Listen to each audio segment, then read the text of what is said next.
Japan Prime Minister Fumio Kishida, he's arrived in New Delhi today for a one-day visit. Kishida is expected to unveil his plan for a free and open Indo-Pacific with a focus on India's increasingly significant role in the region. Remember, both countries are also going to be discussing China's continued growth within the region, growth, influence in both the economic and the military sense over the last few years.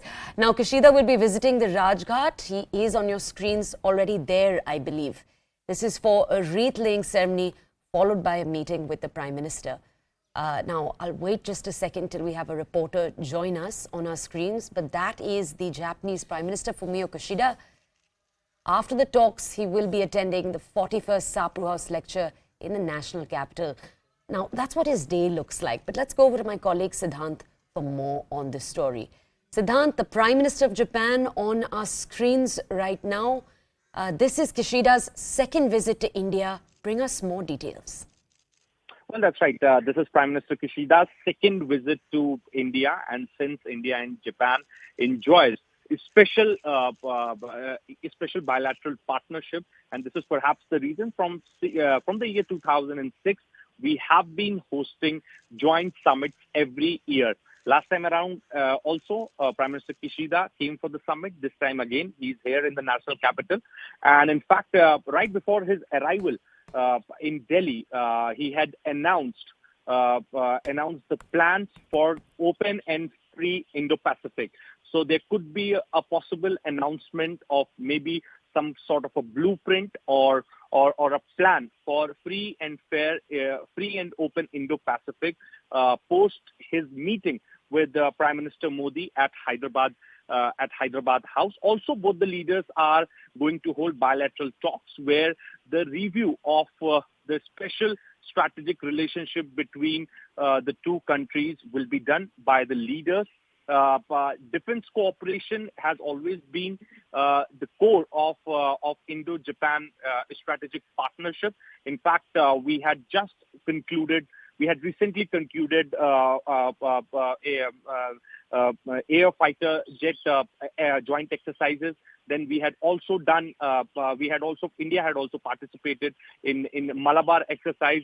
Then there was one joint exercise in the Indo-Pacific area. So defense will also be the key agenda on the cards. And the most importantly, Japan is a member of Quad dialogue. And in fact, a few days before, Japan's foreign minister was in New Delhi, on the sidelines of Raisina dialogue. And in fact, he also did a panel here in India, and then the leaders, the foreign ministers of four countries, India, Japan, Australia, and America, had a meeting here in the national capital. Okay. So it again establishes the relationship that India has with Japan, and this is perhaps the second visit of Prime Minister Kishida to the national capital.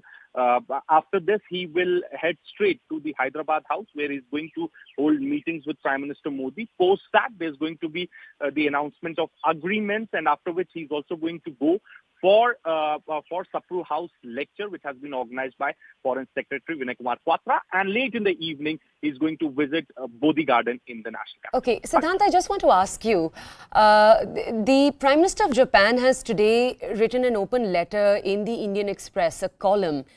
And in that, he's talked about the fact that this is the year that both Japan and India assume very important presidencies. One country, Japan, assumes the presidency of G7, and the other, India, as our audiences already probably know, assumes the presidency for the G20. And he's talked about how challenges to food security, climate and energy mean that today more than ever, there's a need for coordination between the G7 and the G20. Can you bring us more context? Well, that's right. I mean, look, Japan is hosting G7, as you mentioned. India is hosting G20, and both these nations are walking a tightrope since Russia-Ukraine war is going on. World is seemingly getting divided into two blocks.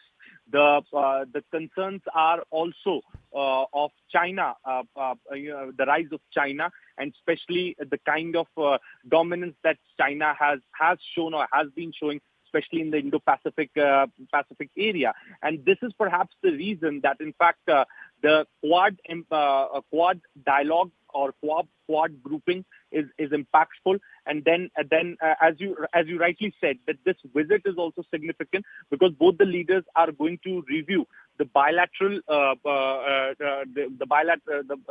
agenda on as far as the bilateral relationship is concerned, and then also as far as the security and stability of the Indo-Pacific area.